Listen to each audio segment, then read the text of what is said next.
All right, so today we're diving into something pretty heavy. Yeah. It's the 2023 Supernova Festival attack, but we're looking at it through a very specific lens. Right, not just the what, but the why. Exactly. And to do that, we're using, get this, Freudian psychoanalysis. Which I know might sound a little out there, but just hear us out on this. Our guide for this deep dive is the work of Işık Barış Fidaner.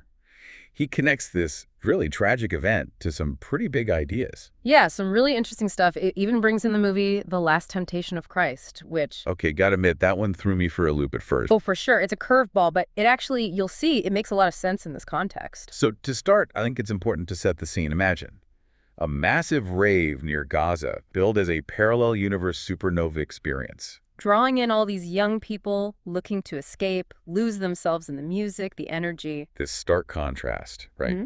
That's where Fidaner's analysis starts to get really interesting.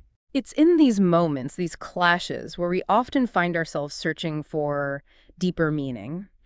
And he suggests we need to go beyond the surface. Beyond just the headlines, the political argument. Exactly. He wants us to delve into the psychological underpinnings, specifically something called the counter-edipal drive. Okay, I got to stop you right there. Counter-Oedipal drive. That's a new one, even for me. It's not as widely talked about, for sure. So for those of us who might have slept through Psych 101, break it down for us. All right, so picture this. A world grappling with climate change, right? Older generations hold a lot of the power. And the money.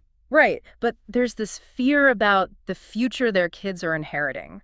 And this, Fidaner argues, creates a kind of anxiety, maybe even resentment.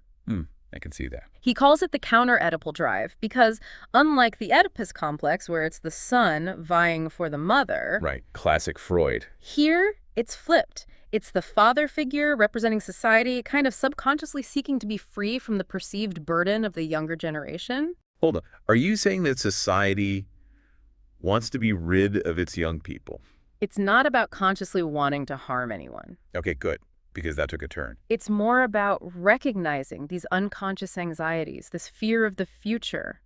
The younger generation embodies that unknown, and for some, maybe it feels like an unwanted future. So less about malice, more about this disconnect. Exactly. Remember, we're exploring psychological pressures here, but it's within this context that the Supernova Festival attack takes on a whole new meaning.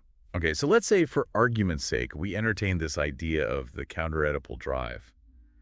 How does that impact a teenager? That is the million-dollar question. Right, like if you grow up feeling like society sees you as the problem. Well, that's where Fidaner's analysis gets even more interesting. I'm almost scared to ask. He argues that risky behavior, especially in adolescence, can become a way to elicit a reaction from the father, to force those in authority to acknowledge their existence. So it's like going to a dangerous place, knowing it's a risk, but needing that reaction to feel seen. Think of it as a cry for attention, a rebellion against being dismissed, ignored, like they're saying, look at me, even if it's in the context of danger, I exist. And that need, that drive to be seen, it can lead to, well, as we've been discussing, some pretty extreme behavior. And this is where Fidaner brings in a really fascinating comparison, though you might not expect it. Yeah, the movie The Last Temptation of Christ. Not exactly your typical psychoanalysis material. Right, but it's about this idea of an absent father figure. Not literally absent, but in the symbolic sense. Okay, I'm intrigued. Unpack that a little. So in the film, you have Jesus tempted to avoid his fate. Right. To choose a normal life. Basically saying thanks, but no thanks to the whole Messiah thing. Yeah, basically shirking the role that's been laid out for him, rejecting that destiny. And does he find peace and happiness that way? Not even close. In fact, it leads to disaster. Really? How so? It's like his avoidance, it backfires. He ends up in constant conflict, turmoil, never finding peace. Because he never actually stepped into his role, never confronted it head on. Exactly. Without that father figure, that guiding force, setting limits, even through challenges. Or even, dare I say, discipline. Right. Without that, the son, he remains trapped. Can't find his place, stuck yearning for recognition, but going about it all wrong. It's like that saying, you know, sometimes a little tough love is better than being ignored. That's a great way to put it. And while we've been talking individuals, this dynamic, it scales up. You're saying it plays out on a societal level, too. Exactly.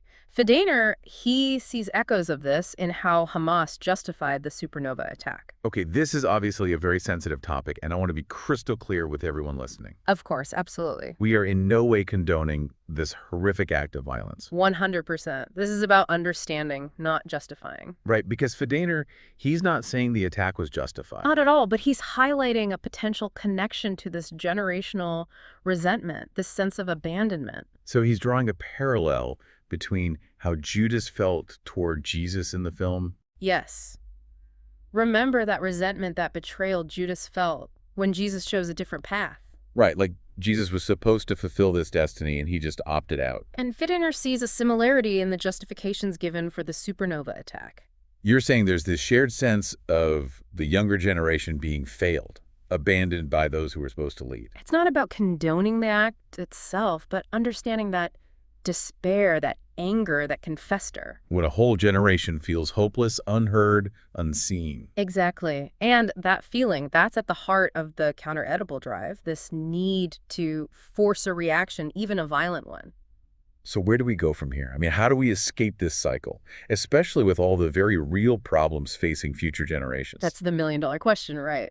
But Fidaner, he offers a glimmer of hope, I think. Okay, I'm listening, because so far it's been a bit heavy. Remember how we talked about confronting the father, rebelling against those authority figures? Like the whole Oedipus thing.